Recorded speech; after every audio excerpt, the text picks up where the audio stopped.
Y a esta hora información de último minuto. Vamos a escuchar la entrevista que da el vicepresidente sectorial de Comunicación, Cultura y Turismo, Jorge Rodríguez, exactamente a la W Radio con Julio Sánchez. Escuchamos. Ministro Rodríguez, buenos días. Buenos días, Julio. Un placer estar nuevamente con ustedes. El placer es nuestro. Ministro, comienzo por la tragedia del mundo. ¿Qué números están manejando ustedes en Venezuela de contagios de coronavirus ante esta preocupación, repito, global?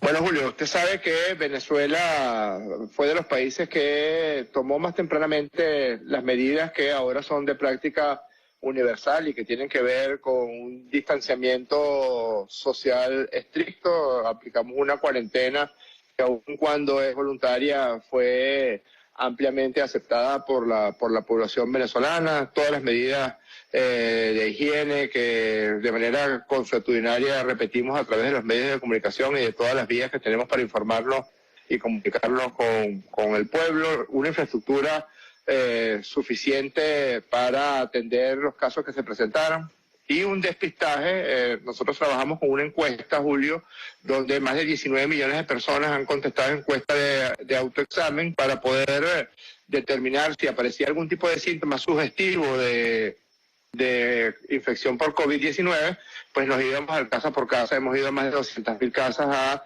hacer ese despistaje con pruebas rápidas, con PCR en caso de que haya algún tipo de duda, y eso nos permite mostrar unos números que al día de hoy son de los más bajos del planeta en materia de infección por COVID-19. Eso no quiere decir que hayamos ganado la batalla. Esta es una batalla de largo aliento. Hasta el día de ayer habíamos contado 422 casos, de COVID-19. Tenemos una letalidad bastante baja. La letalidad en Venezuela está en el 10 personas han fallecido lamentablemente por COVID-19, pero eso da una letalidad muy, muy baja respecto a las cifras de otros países. Estamos en 2,4% de letalidad. Una mortalidad que está bastante por debajo del 0,3 por millón de habitantes. Así que hasta ahora hemos tenido controlada la situación de la pandemia. No hemos tenido ese crecimiento exponencial que lamentablemente hemos visto en otros países como Estados Unidos, como Brasil, como Perú, como Ecuador. Insisto, no quiere decir que hayamos ganado la batalla. Esta situación de la cuarentena va a tener que extenderse por un tiempo más prolongado de lo que inicialmente se había pensado, porque así como tenemos pocos números de casos, también hay que decir que eso hace que la gran mayoría de la población siga expuesta a la infección por el virus. Pues, ministro, un aplauso para Venezuela y el manejo que le está dando a la epidemia. Los números lo dicen todo. Menos de 500 contagios, el 10%, la cifra de muertos de 10 personas, es realmente un caso, yo diría, sino único, posiblemente uno de los casos más bajos para una población como la que tiene Venezuela del planeta. Así es de que celebramos que ustedes la estén pasando bien, con la debida alerta de que esto no ha terminado. Ministro, vamos a nuestros temitas. Hay uno que va a aparecer en los libros de historia, cómo el golpe para derrocar a un presidente en ejercicio queda en un papel con un contrato firmado por unos estrategas que hacen parte del gobierno interino y para muchos que podría tener la propia firma del presidente interino, lo cual pues él ha negado, pero insisten algunos expertos en caligrafía que la firma es la del presidente Guaidó. La primera pregunta, ministro, es ¿cuál es la situación judicial hoy de Juan Guaidó? ¿Él tiene orden de captura? Bueno, comienzo con lo que usted señalaba sobre los libros de historia. Lamentablemente Jorge Luis Borges falleció porque ese era el cuento que le faltaba para su historia universal de la infamia, Julio.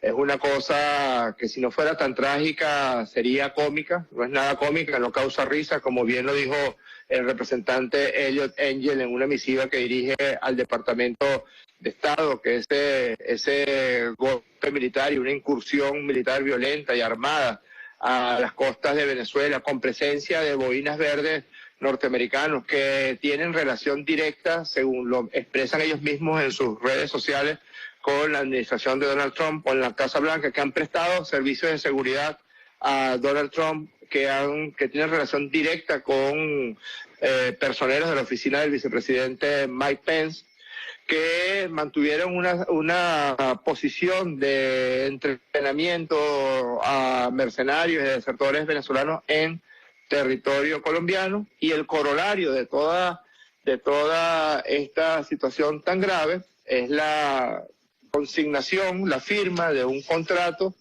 brutal que le pone precio de manera, digamos así, pseudo-legal a las cabezas del primer mandatario de Venezuela, de Nicolás Maduro, que impone un bono por el asesinato de Diosdado Cabello, de sus personas cercanas, de sus familiares, de los ministros del gabinete ejecutivo, de la primera dama de la República, de la vicepresidenta de Venezuela, que estipula la colocación de minas personales, de minas dirigidas por control remoto, que estipula el saqueo.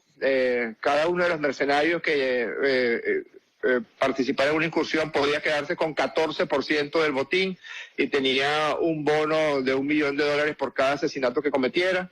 Todo eso está establecido en un contrato que fue firmado el día 16 de octubre del año 2019. Hay un audio que ya se ha difundido ampliamente, donde el señor Jordan Goudreau, que es el propietario, el CEO de Silver Corp, conversa telefónicamente con Juan Guaidó por videollamada.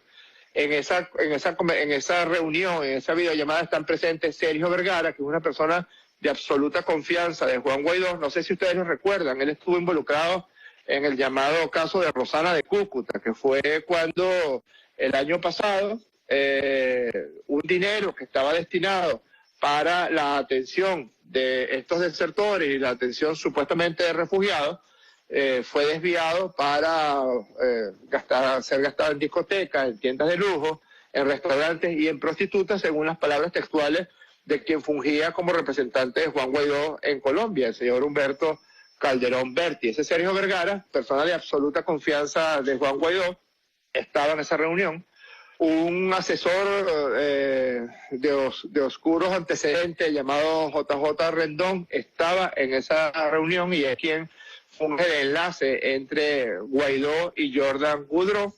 Y había un abogado que fungió como testigo, y es un abogado que también tiene un amplio prontuario como defensor de narcos famosos en el estado de la Florida, en los Estados Unidos de Norteamérica. Esa videollamada se da, es la voz que está allí, es la voz de Juan Guaidó, y se da la firma, ahí se expresa cómo se hizo la firma entre Guaidó, Goudreau, Vergara y JJ Rendón. En efecto, la Fiscalía General de la República inició una averiguación penal y dictó orden de captura contra JJ Rendón, Sergio Vergara y Jordan Goudreau para continuar con la investigación de estos hechos.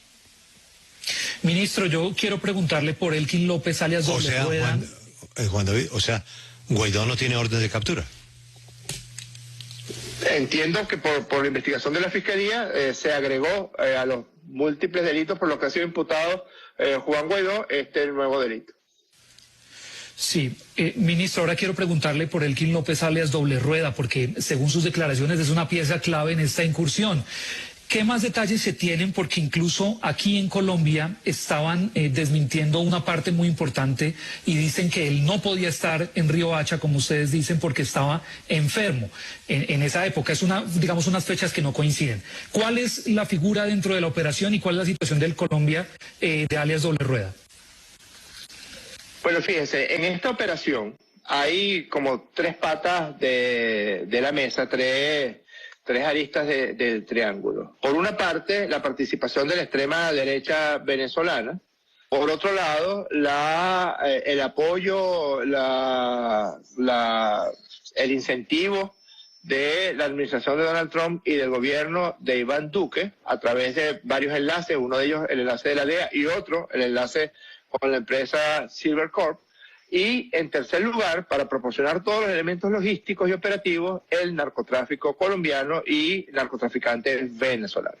El enlace que tuvo Sequea, que tuvo Goudreau, para toda la parte logística en Caracas, vale decir, la adquisición de unas camionetas para ser blindadas, camionetas artilladas, la disposición de armas de alto calibre en esas camionetas para los asaltos que tenían planeados, corrió a cargo de un narcotraficante venezolano llamado José Alberto Socorro Fernández, alias Pépero. Esa es una persona que además tiene nexos muy cercanos con la DEA, de los tiempos en que la DEA ejercía funciones aquí en Venezuela y mantiene esos contactos con agentes de la DEA que se mantienen encubiertos todavía aquí en Venezuela. Y en el caso de Colombia, lo han señalado los dos entrenadores norteamericanos, los dos mercenarios norteamericanos que fueron capturados, Luke Alexander Denman, Iran Seth Berry, y también lo ha señalado quien fungió como jefe operativo de toda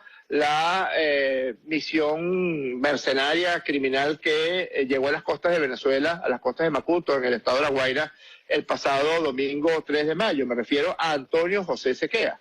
Estos tres individuos se han sometido a la figura de la delación ante la Fiscalía General de la República. Esa es una figura que aparece en nuestro ordenamiento legal, en nuestro ordenamiento penal, y que permite que a cambio de confesiones voluntarias ellos puedan tener algún tipo de beneficios y algún tipo de reducción de la pena.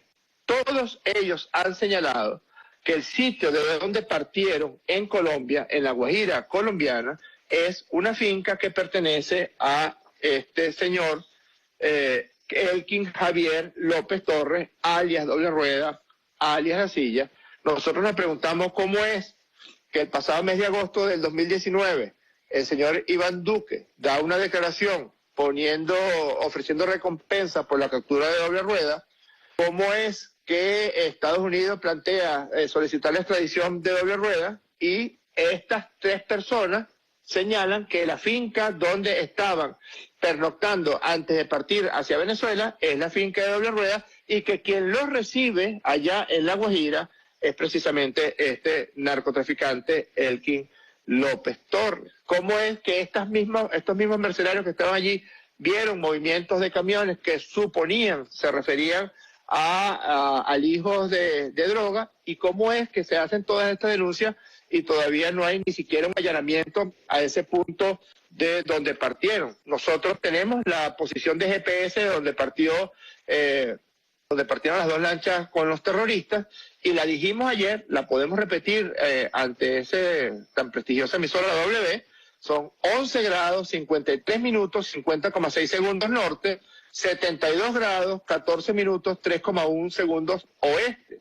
Yo supongo que a estas alturas alguna autoridad de Colombia está al menos apersonándose allí para certificar si esta denuncia es verdadera, para certificar si esa finca en efecto pertenece a Doble Rueda. También señala Antonio Sequea, que te repito, era el jefe operativo de este procedimiento, que todo se planificó, todo se organizó, los entrenamientos ocurrieron y el apertrezamiento de armas ocurrieron en Colombia. Me refiero a Antonio Sequea, que señala todo esto que yo estoy diciendo en este momento. Antes, ustedes recuerdan que el día, si la memoria no me falla, fue el 23 o 24 de marzo, yo di una declaración y planteamos dónde estaban las coordenadas de los campamentos en Riohacha. Dimos hasta la dirección de uno de los campamentos de entrenamiento en Riohacha porque teníamos infiltrada la figura de Cliver Alcalá Cordones. Teníamos a alguien cerca de Cliver Alcalá Cordones que nos estaba pasando esa información.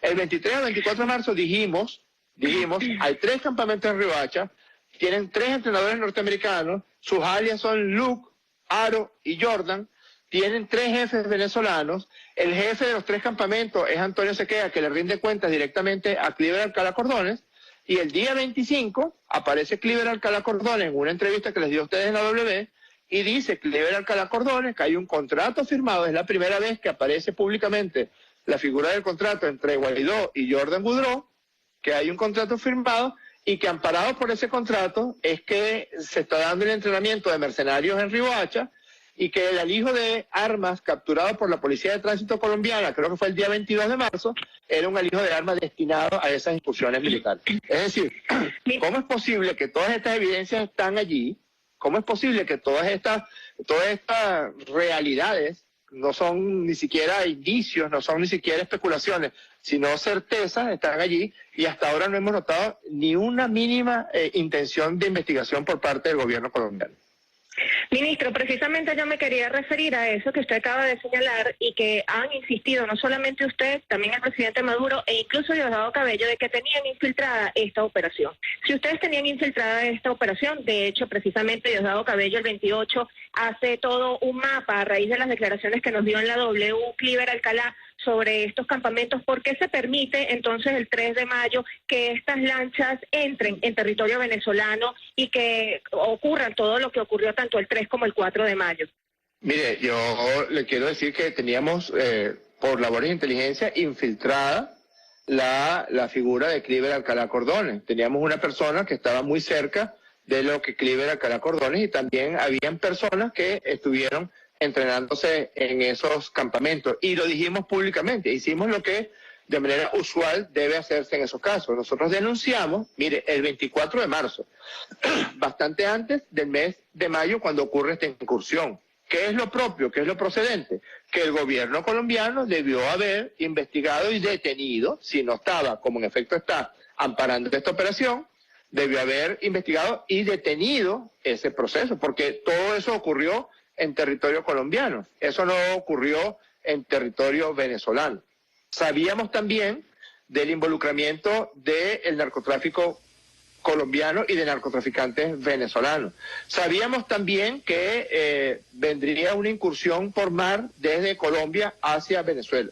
Lo que no sabíamos realmente era cuál era la fecha y el punto en el cual ese desembarco iba a ocurrir.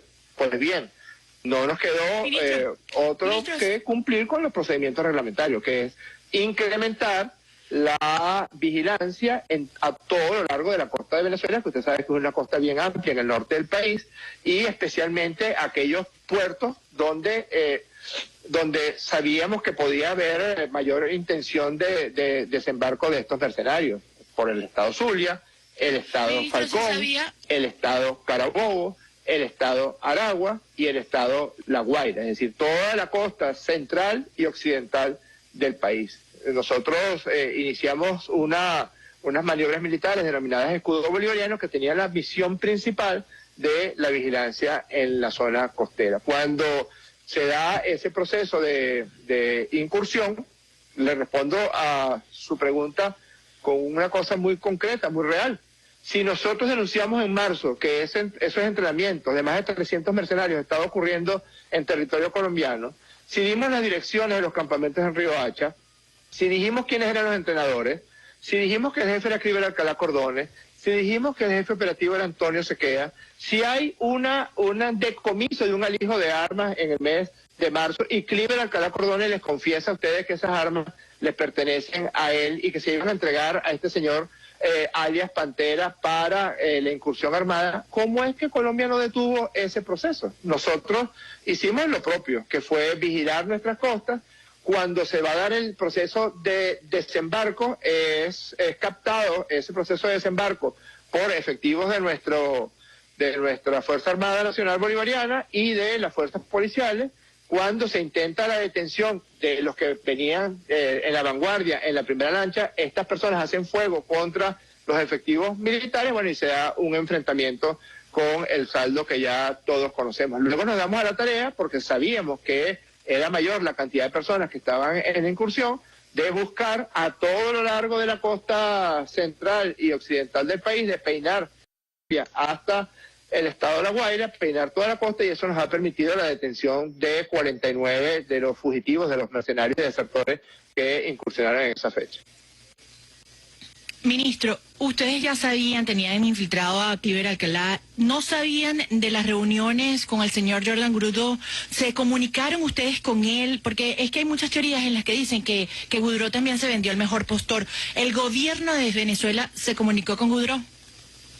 No, eso es absolutamente falso. La primera vez que nosotros supimos que estaba esta barbaridad, que es el contrato firmado por Guaidó y Goudreau, fue cuando Cliver Alcalá Cordones confesó ante la W que esa figura, que ese contrato existía. Luego, Jordan Goudreau, la misma tarde del domingo 3 de mayo, en una entrevista a una periodista venezolana que reside en Miami y que forma parte del grupo de periodistas de la derecha venezolana, la periodista Patricia Poleo, Goudreau le confiesa a Patricia Poleo que ese contrato existe. Luego muestra en otra entrevista que le hace Patricia Poleo, muestra las 6 páginas del contrato formal, muestra la firma de Juan Guaidó y muestra un audio de una videollamada que se dio entre Guaidó y Goudreau, donde cierran el trato para la firma del contrato. Lo demás son intenciones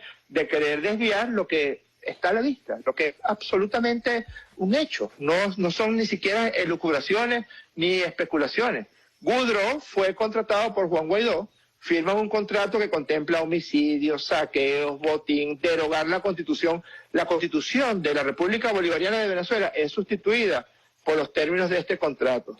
Los poderes públicos de Venezuela, los 5 poderes públicos de Venezuela, el legislativo, el ejecutivo, el poder moral, el poder judicial, el poder electoral, son sustituidos en este contrato, en el anexo N, por una cadena de mando. No va a haber nunca poder legislativo, no va a haber poder ejecutivo, sino que va a haber una cadena de mando. Y en esa cadena de mando, sí, aquí dice, la cadena de mando para esta operación es la siguiente: comandante jefe, presidente Juan Guaidó; supervisor general, Sergio Vergara; estratega jefe, Juan José Rondón; y comandante en escena por determinar. Esto es lo que está negro sobre blanco. Estos son los hechos. ¿Goudreau fue contratado por Juan Guaidó? Sí.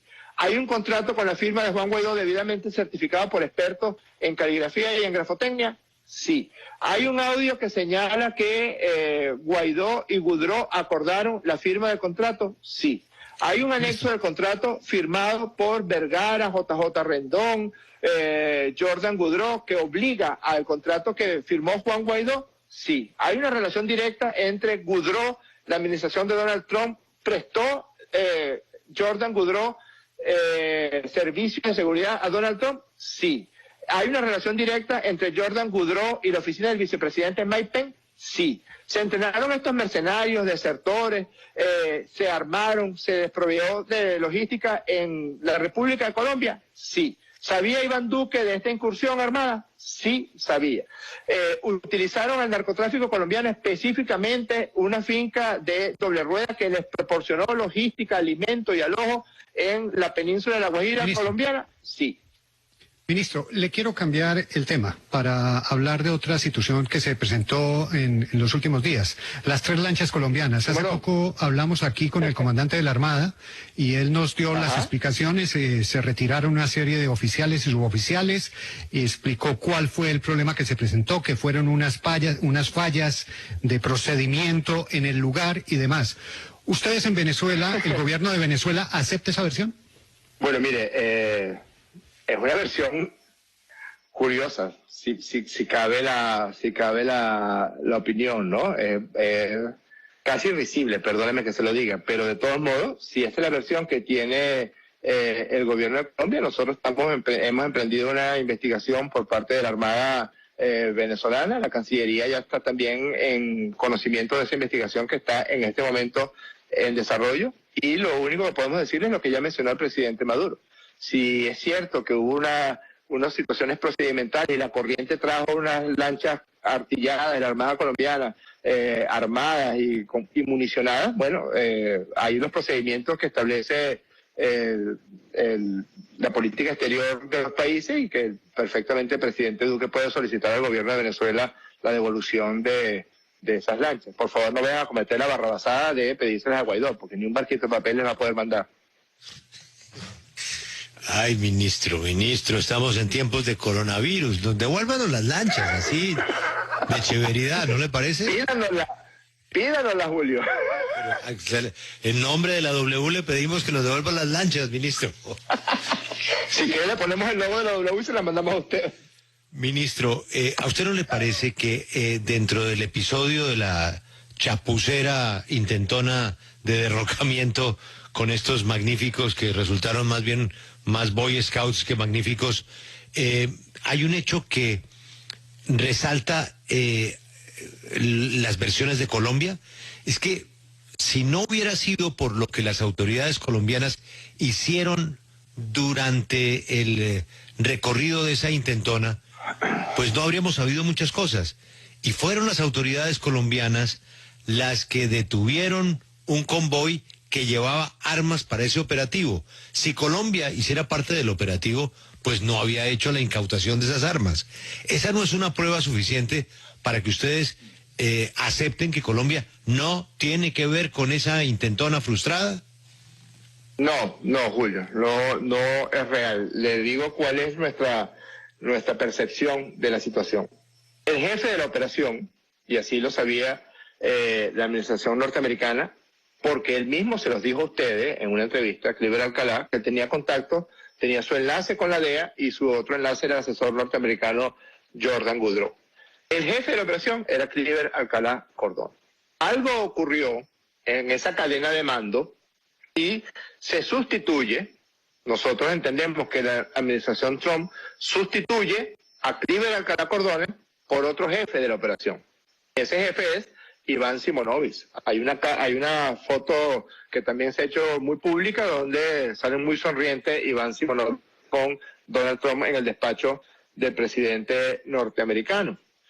Antonio Sequeda, que te repito, era el jefe operativo de esta misión mercenaria, señala que su contacto directo siempre fue Cliver Alcalá Cordones, que el enlace directo era con Cliver Alcalá Cordones, pero en algún momento del mes de marzo, de mediados de marzo, es sustituido esa jefatura de Cliver Alcalá por unas llamadas telefónicas que recibe de este señor Iván Simonovic y de un lugarteniente de Iván Simonovic llamado Einer Giuliani. Allí Simonovic le señala que el nuevo jefe de la operación será él, y en consecuencia sacan a Cliver Alcalá de la jugada.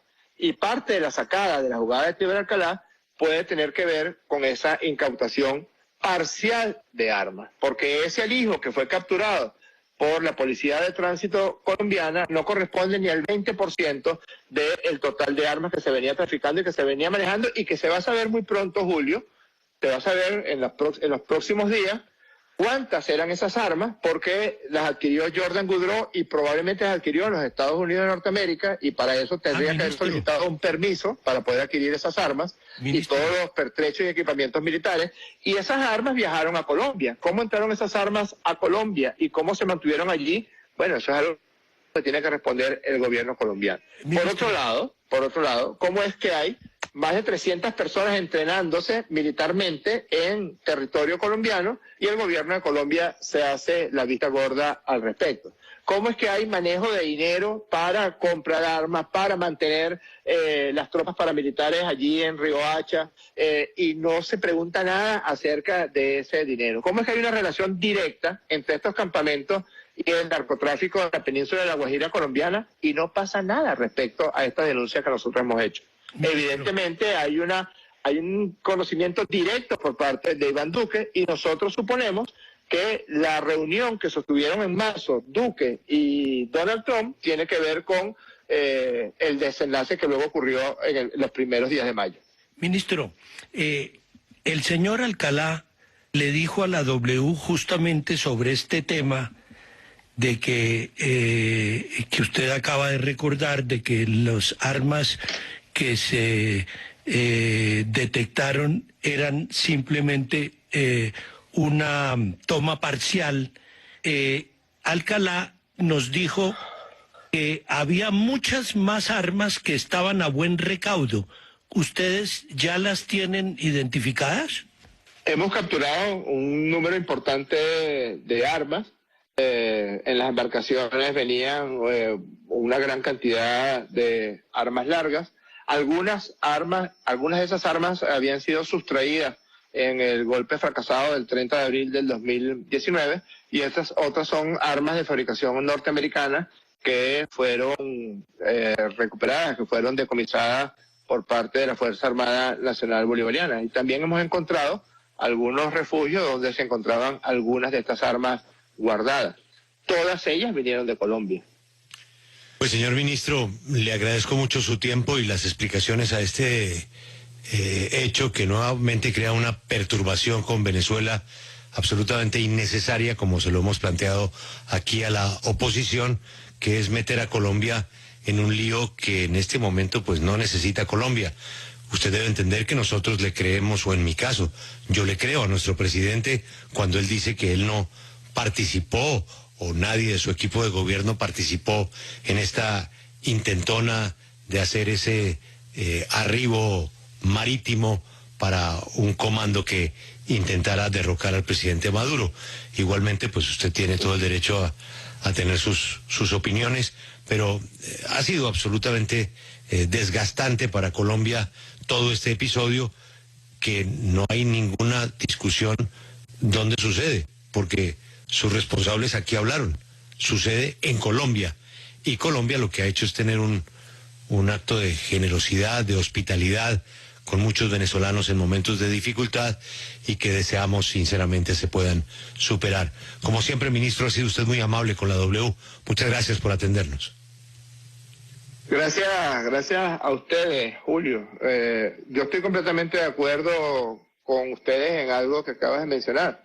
Estos son tiempos más bien para apelar a la solidaridad, a la generosidad, a la compasión humana.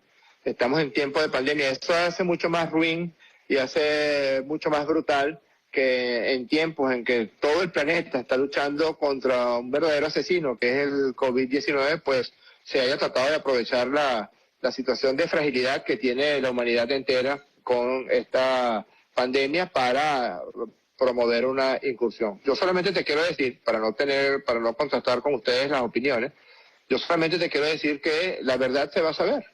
Cada vez aparecen más evidencias acerca de cómo realmente se desencadenaron los hechos. Y en la medida que vayan apareciendo más testimonios, más pruebas, más verdades, pues se irán dilucidando algunos de las situaciones que hasta este momento están en el terreno de la opinión.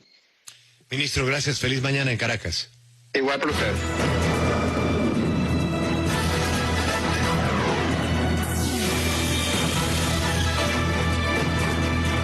Escuchamos la palabra del vicepresidente sectorial de Comunicación, Cultura y Turismo, Jorge Rodríguez, entrevistado por la W Radio, esto es en la hermana nación colombiana, más temprano por Julio Sánchez, en torno a lo que ha sido los diferentes tópicos, desde la incursión frustrada, paramilitar, terrorista, y ha confesado el ministro todo lo que ha sido el trabajo de delación que han tenido muchos de los implicados, todos ante el Ministerio Público, exactamente 45 personas aprehendidas, y todos tienen la misma versión, fueron contratados por Jordan Goodrow a través de un contrato firmado por Juan Guaidó. Ese contrato era el conocimiento tanto de Donald Trump, quien le orientó en la visita el pasado 2 y 3 de marzo a Iván Duque que atacara a toda costa a Venezuela. Además ha mostrado pruebas esenciales de lo que ha sido la participación de Cliver Alcalá y de los 3 campamentos que siguen activos con diferentes personal paramilitar y terrorista para atacar a Venezuela con el auspicio, lamentablemente, del narcotráfico, de la DEA y de Iván Duque.